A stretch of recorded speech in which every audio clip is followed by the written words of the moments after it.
Bonsoir à tous et ravi de vous retrouver pour ce journal. À la une de l'actualité, pas de négociation avec les ADF et ce rebelle ougandais seront bientôt traqués par les FARDC. C'est l'essentiel de l'adresse du chef de l'État Joseph Kabila à la population de Beni au Nord Kivu. Joseph Kabila Kabange a aussi annoncé le début dans les tout prochains jours des travaux de modernisation de cette partie de l'RDC. Nous allons y revenir dans ce journal. Et puis la rentrée judiciaire 2014-2015 est intervenue ce vendredi à Kinshasa. Le pouvoir judiciaire de la RDC a été appelé au respect de la constitution du pays. Vous suivrez tout à l'heure l'audience solennelle qui s'est déroulée à la Cour suprême de justice. Et nous irons au Burkina Faso après la démission de Blaise Compaoré. Le pays est actuellement dirigé par le chef d'état-major des armées, le général Nabéré Honoré Traoré, suite au soulèvement de la population contre la révision constitutionnelle. Merci de nous rejoindre pour vous informer. Plus déterminé à restaurer la sécurité dans le Grand Kivu, le président de la RDC a été face à la population de Beni ce vendredi. Une rencontre marquée par la présentation des condoléances, une minute de silence en mémoire des victimes et l'annonce des grandes mesures pour combattre les ADF. Joseph Kabila rejette l'idée d'une quelconque négociation avec ces rebelles ougandais. Le détail avec Jonas Mbayayi, notre correspondant. La République a un défi à relever, un défi lui lancé par les terroristes de Zadef Nalou dans le Grand Nord. Tout est fait pour vaincre l'ennemi qui a pris pour cible la population innocente. Joseph Kabila l'a dit à Beni. Nous ne négocierons pas avec les ADF Nalou car ce sont des étrangers et puis des terroristes. La République démocratique du Congo va les combattre et les vaincre avec l'appui et la participation de la population aux côtés des forces armées de la République démocratique du Congo. Le président de la République, qui s'est adressé en Kiswahili et son message relayé en direct par les médias du Grand Nord Kivu, a annoncé sans les citer de grandes mesures prises pour mettre fin le plus vite possible au carnage dans le Grand Nord Kivu. Ces mesures seront palpables et visibles dans quelques matins, a-t-il indiqué.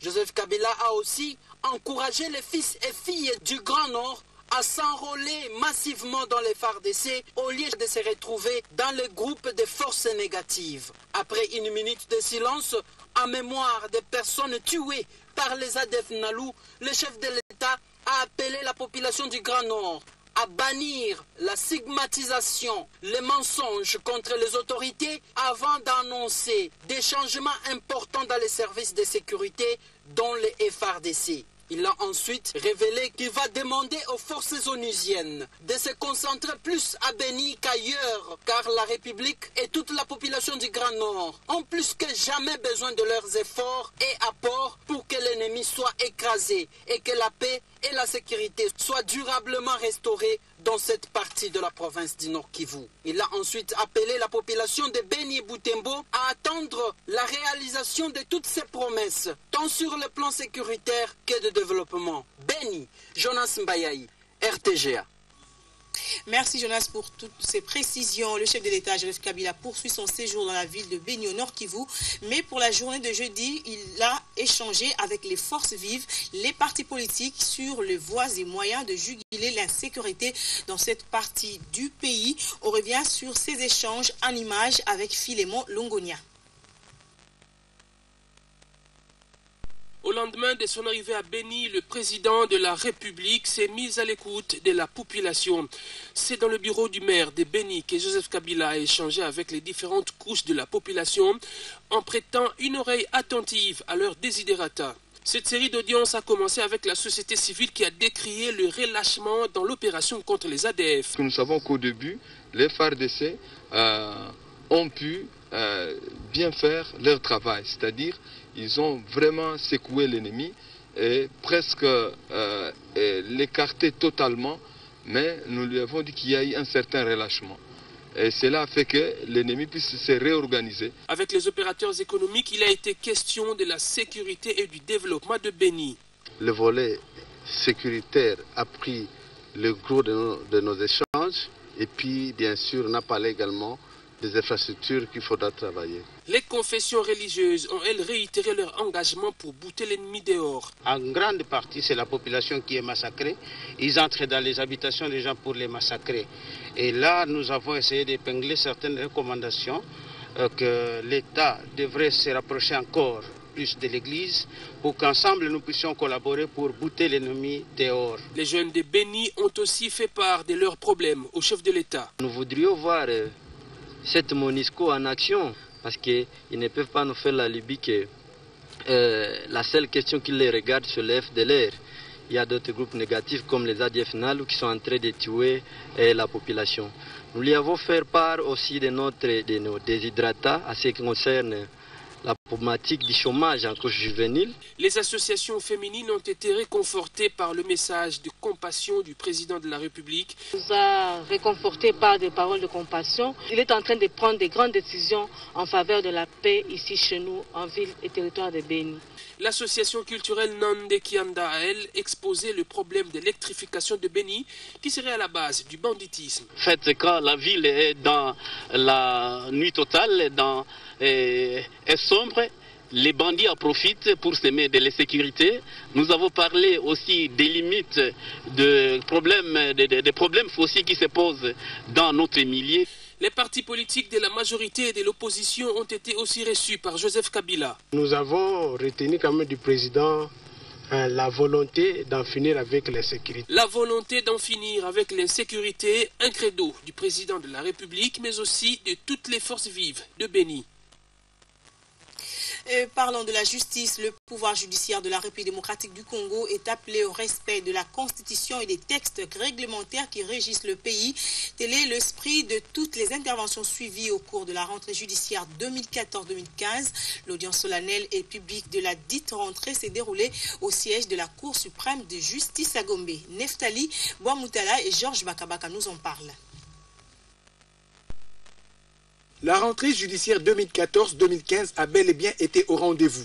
Plusieurs personnalités ont répondu à l'audience solennelle à laquelle a assisté le président de l'Assemblée nationale, Aubin Minakou, représentant le président de la République, Joseph Kabila. 3 discours ont ponctué cette journée, à savoir l'interpellation du représentant du bâtonnier national aux avocats, la mercuriale du procureur général de la République aux magistrats et l'adresse du premier président de la Cour suprême de justice à tout le pouvoir judiciaire. Dans sa mercuriale sur la décision du classement du dossier judiciaire par l'officier judiciaire du ministère en droit judiciaire, le PGR a appelé les magistrats du ministère public à respecter les classements des dossiers juridiques qui constituent une sécurité juridique. Flori Kabange promet d'être sévère et attentif à tout dérapage. Lors de son intervention sur la prise à partie, le premier président de la Cour suprême de justice a exposé les causes, la procédure et ses effets à l'égard du magistrat de la partie requérante, sans oublier l'opinion publique. La prise à partie qui apparaît comme un mécanisme de correction contre les comportements des magistrats véreux permet le redressement de la justice congolaise. Jérôme Kitoko a ajouté que la prise à partie comme procédure spéciale devrait être utilisée de façon exceptionnelle et examinée avec beaucoup de circonspection.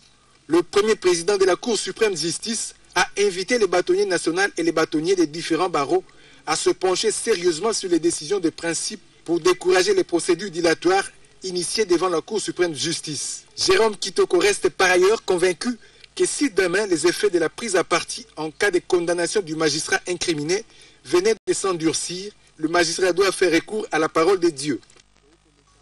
Et parlons maintenant des performances réalisées par la RDC qui ont séduit les Pays-Bas. C'est ce qui ressort de la visite du travail du chef du gouvernement dans ce pays d'Europe. Matata Ponyo et Mark Rutten, premier ministre hollandais, ont échangé sur les progrès enregistrés par le pays de Joseph Kabila ces dernières années. Reportage Bibiche Mouzek et Matete. En visite de travail à Amsterdam, aux Pays-Bas, le chef du gouvernement congolais, Matata Ponyo, a rencontré son homologue hollandais, Mark Rutten. Des échanges qui ont permis au délégué de Joseph Kabila de s'étaler sur la politique que mène la RDC en matière de maintien du cadre macroéconomique, d'amélioration du climat des affaires et d'autres réformes structurelles.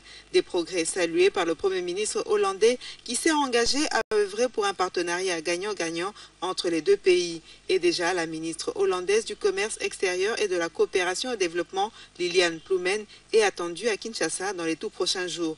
Il faut noter que l'agriculture avec le parc agro-industriel de Bukang Alonso reste le point d'attraction des investisseurs hollandais.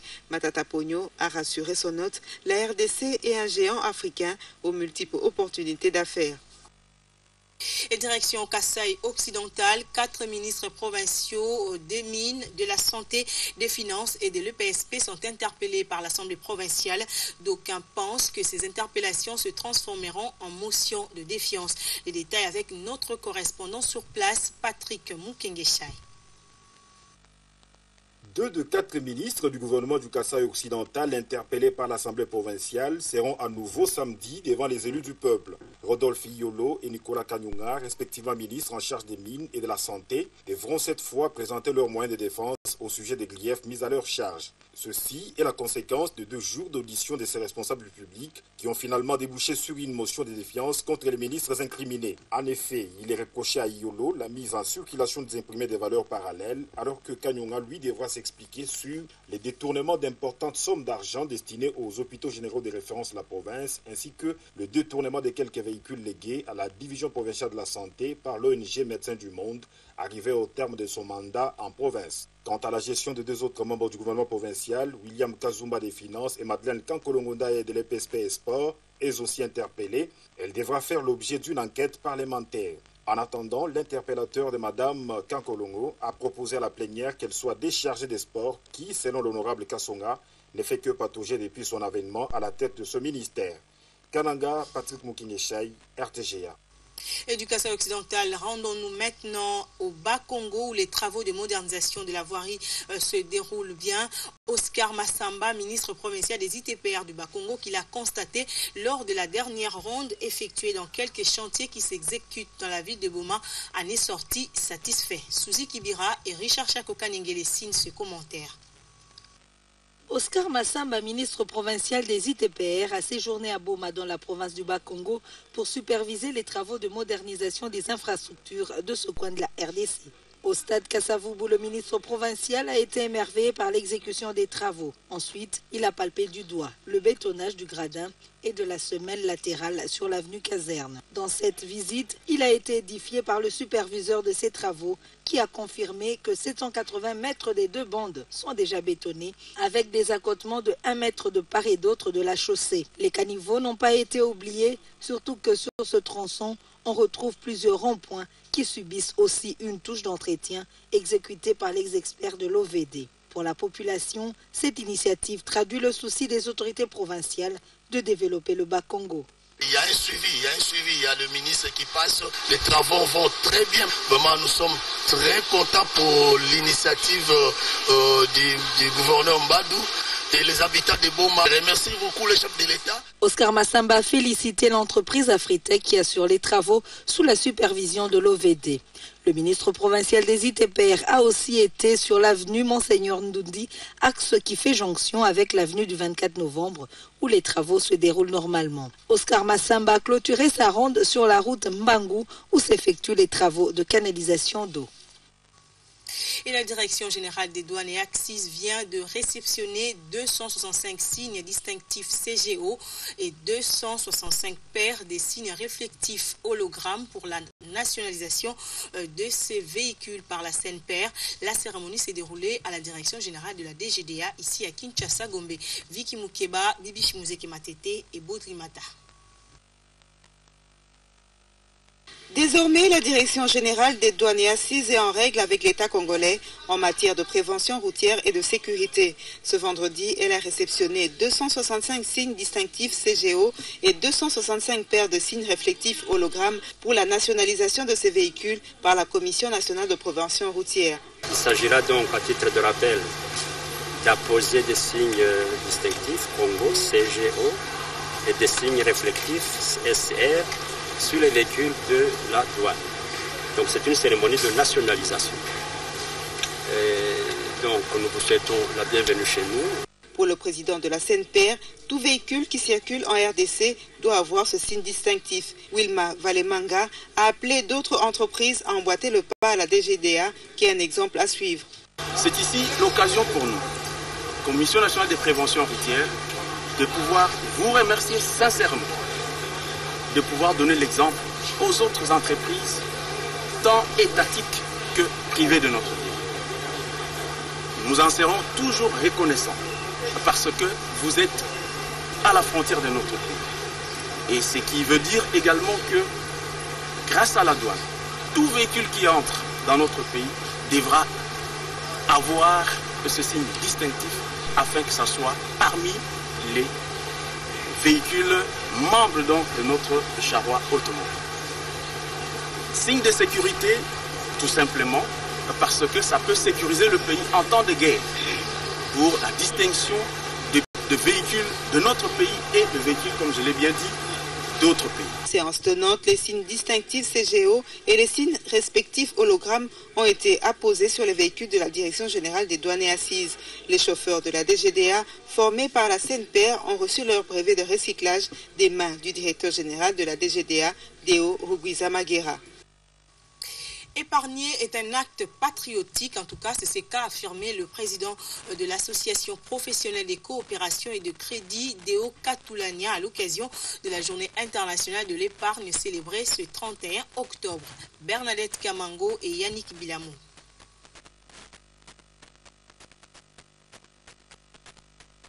Selon le président d'Aprosec, épargner a ses avantages. Il cite parmi ceux-ci le transfert de risque car l'argent est gardé en lieu sûr, l'apport de meilleures conditions de vie surtout pour les personnes démunies, la reconnaissance de l'argent par le pays et l'institution financière ainsi que tant d'autres avantages.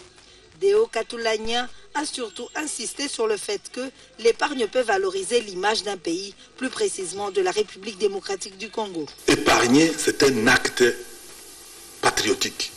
Parce que qu'est-ce que cela signifie? Ça signifie je prends une partie de mon argent, je prends l'argent que je peux mettre de côté, je fais des sacrifices, je constitue un montant, je le mets dans une institution financière. Cet argent-là qui est dans une institution financière est maintenant compté dans l'ensemble de l'argent du pays. Le fait que j'ai ouvert un compte pour mettre cet argent dans ce compte-là, eh bien ça augmente le nombre de Congolais bancarisés.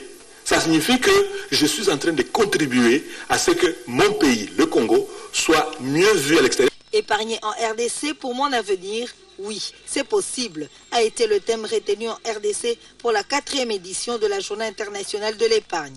Depuis 2011, la barre des épargnants est passée de 2 à 6%. Pour Deo Katulania, la RDC a encore du chemin à parcourir dans la culture de l'épargne. Et puis le marché de Kasumbalesa au Katanga est inondé de poissons avariés importés de la Zambie par les commerçants transfrontaliers. La population reste exposée à plusieurs maladies, nous dit notre correspondant Jean-Claude Mukenga. Ces poissons impropres à la consommation passent par la voie légale sous l'œil impuissant de l'Office congolais de contrôle. Ont indiqué les observateurs qui ont livré cette information ce matin à la RTGA. Selon ces derniers, il s'agit des chanchards appelés communément Thomson en provenance de la Zambie qui sont vendus sur le marché de la cité de Kasumbalesa. Toujours selon ces observateurs, ce sont les commerçants transfrontaliers congolais qui importent ces denrées de la Zambie au Congo. Pour certains habitants de la cité de Kasumbalesa interrogés, ces poissons sont consommés jusqu'à même à Lubumbashi, Likasi, Kolwezi et autres territoires du Katanga. Conséquence, les consommateurs sont exposés à de multiples cas de maladies, notamment le choléra et tant d'autres.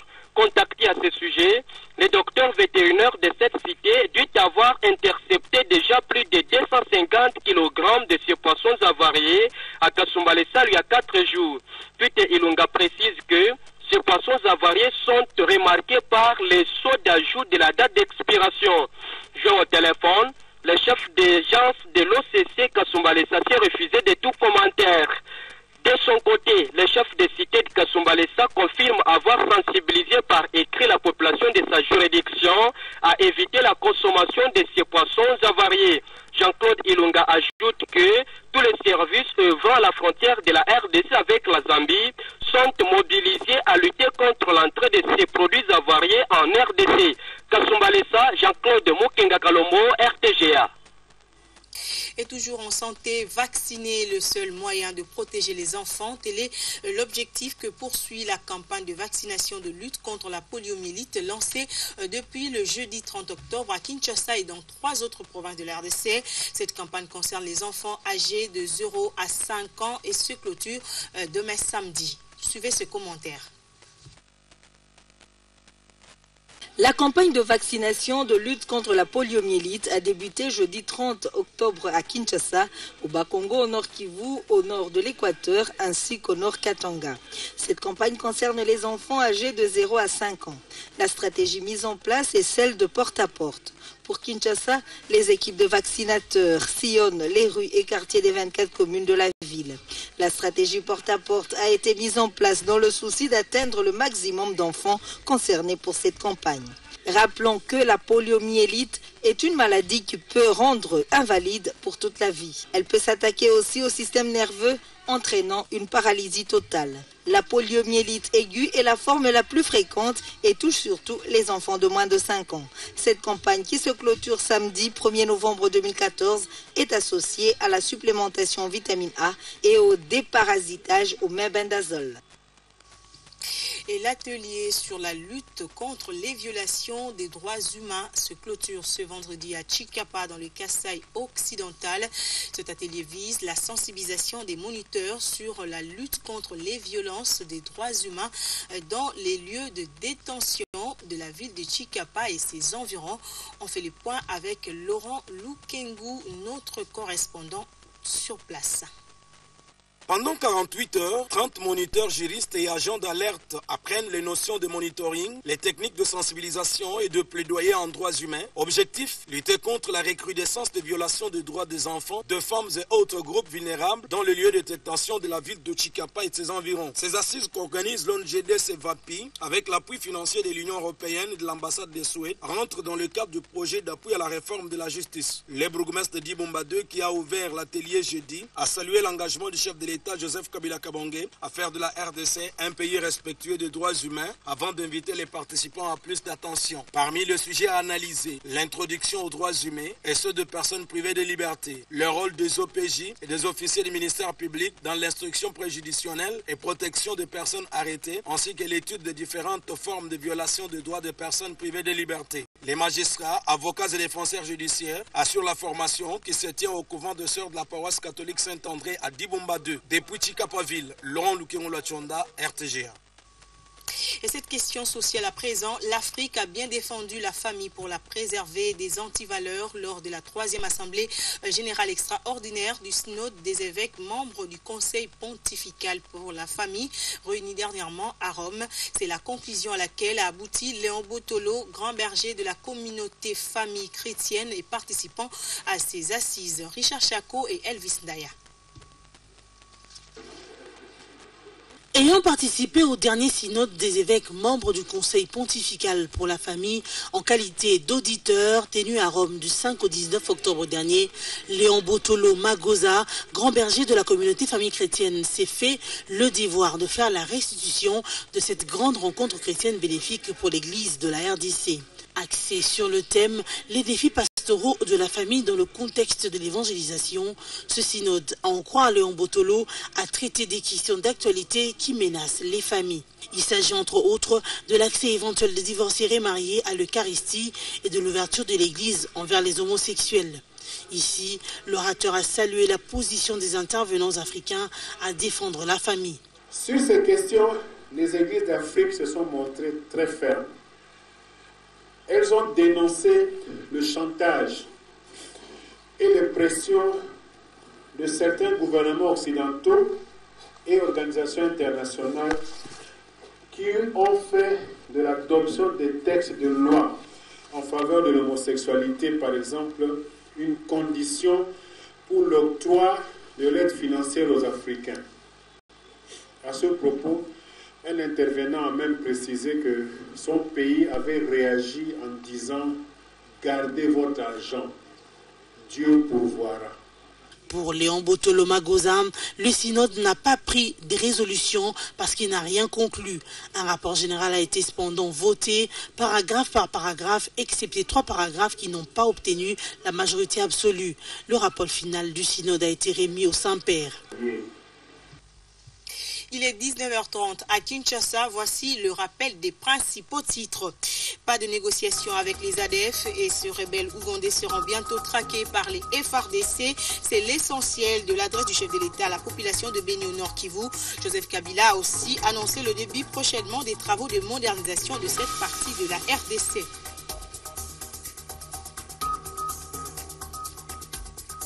Et puis la rentrée judiciaire 2014-2015 est intervenue ce vendredi à Kinshasa. Le pouvoir judiciaire de la RDC a été appelé au respect de la constitution du pays.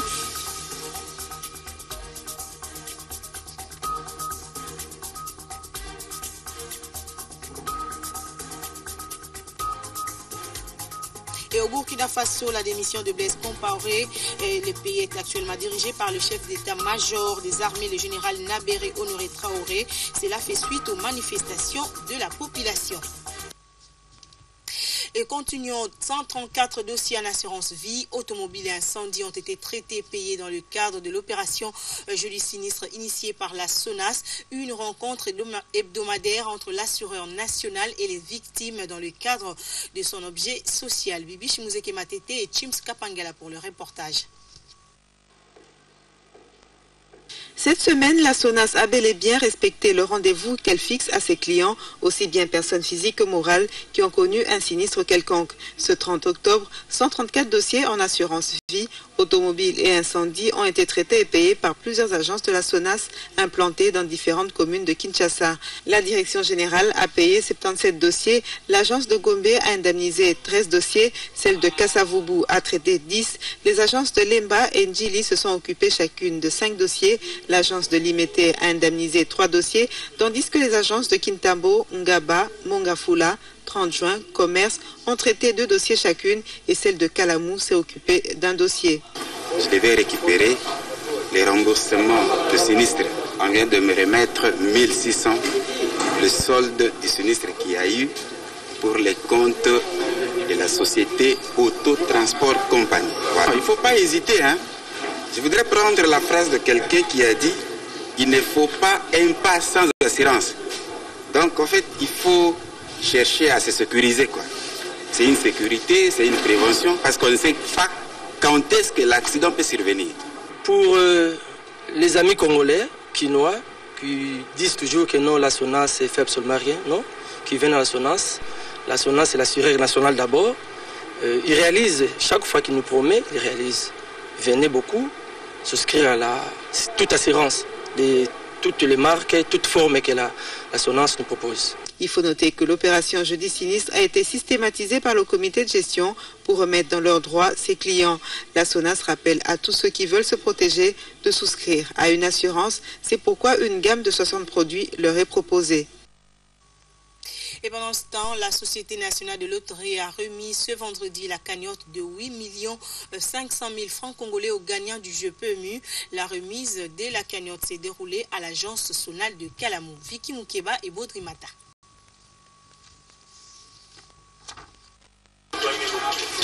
Il a joué à l'agence de la Société nationale de loterie pour 6 000 francs congolais au PMU et a remporté une cagnotte de 8 500 000 francs congolais.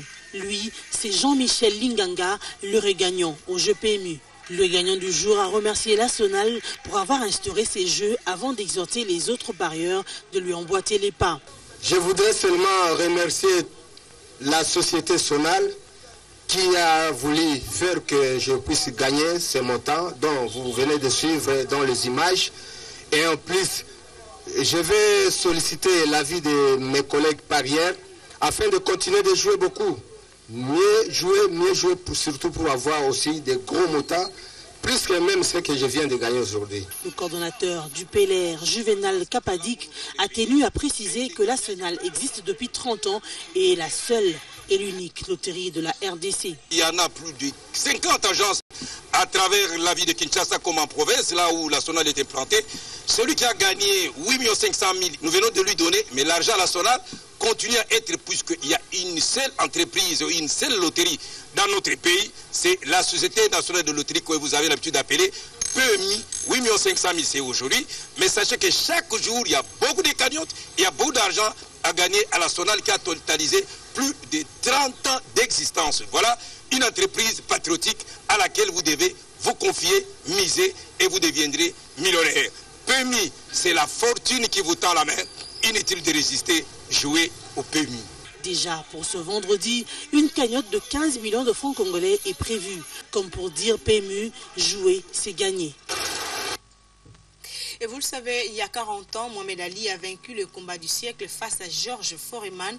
Et pour rendre hommage à ces deux boxeurs, une soirée de gala est prévue ce vendredi 31 octobre. Médical et le contrôle des combats ont eu lieu à l'hôtel Même Ligne. Suivez ce reportage de Moussa Mwamba et Esther Mpezomba. Le 30 octobre 1974 s'est tenu au Congo-Kinshasa, à Zaïre à l'époque, le plus grand combat de boxe anglaise de l'histoire, Georges Foreman contre Mohamed Ali. Les Quinois s'en souviennent encore comme si c'était hier. Le combat Ali Foreman est resté dans la légende vu la valeur pugilistique de deux boxeurs qui avaient donné un cachet spécial à ces duels. Pour commémorer ces grands événements du siècle, le Char Club a choisi d'organiser ce 31 octobre une soirée de boxe à l'hommage de Mohamed Ali pour que 40 ans après, Kinshasa soit de nouveau au sommet du noble art. J'étais petit, je ne savais pas qu'un jour j'allais honorer Mohamed Ali et Georges Foreman. Et là, c'est arrivé, ça me fait beaucoup de plaisir. Et je pense que demain, ça sera chaud. Donc demain, il y a l'événement du siècle qui va se passer ici à Kinshasa. Il y a le combat Mohamed Ali, Georges Foreman qui s'est passé en 1974. Donc 40e anniversaire, ça sera demain, le 31, ici à Kinshasa. Il y a 40 ans, jour pour jour, cette très belle page de l'histoire de la RDC se remet à jour ce vendredi 31 octobre avec 6 combats professionnels. Déjà, 12 pesés dans plusieurs catégories, léger, super léger, welter, lourd, des contrôles médicaux et des signatures de contrats de combat s'y sont déroulés jeudi à l'hôtel Même Ligne de Kinshasa. Et l'actualité en dehors de nos frontières, après la démission de Blaise Compaoré, c'est actuellement le général Nabéré Honoré Traoré, chef d'état-major des armées qui dirige le Burkina Faso. Pour l'instant, le président sortant Blaise Compaoré a quitté Ouagadougou pour le sud du pays selon la diplomatie française. Et passons maintenant aux prévisions météorologiques.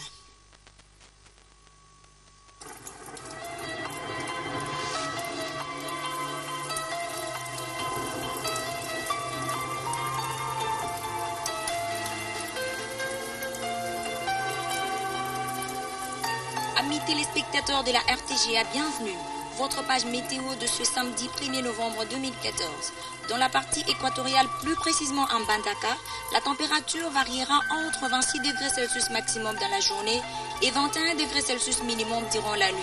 Un temps orageux avec une probabilité de pluie à 100%. Cependant, dans la partie est, plus précisément à Bukavu, la température indique qu'il fera un temps orageux avec une température de 23 degrés Celsius maximum la journée et 14 degrés Celsius minimum pendant la nuit. Probabilité de pluie 90%. Par ailleurs, à Bandundu, il sera observé une température de 30 degrés Celsius maximum dans la journée et 22 degrés Celsius minimum durant la nuit, un ciel orageux avec une probabilité de pluie à 80%. Nous vous laissons découvrir les prévisions météorologiques des autres villes et provinces de la République démocratique du Congo.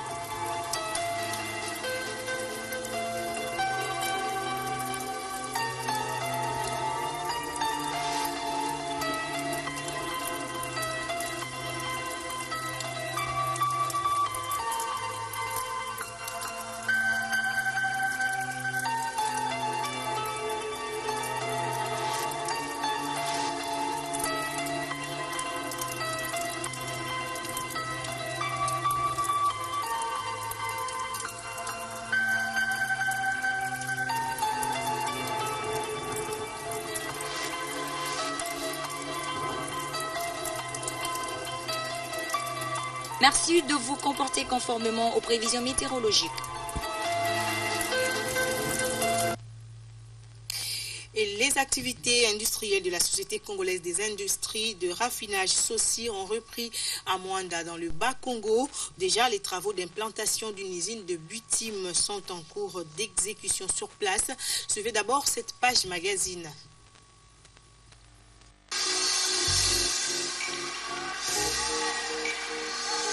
Les activités industrielles de la Société congolaise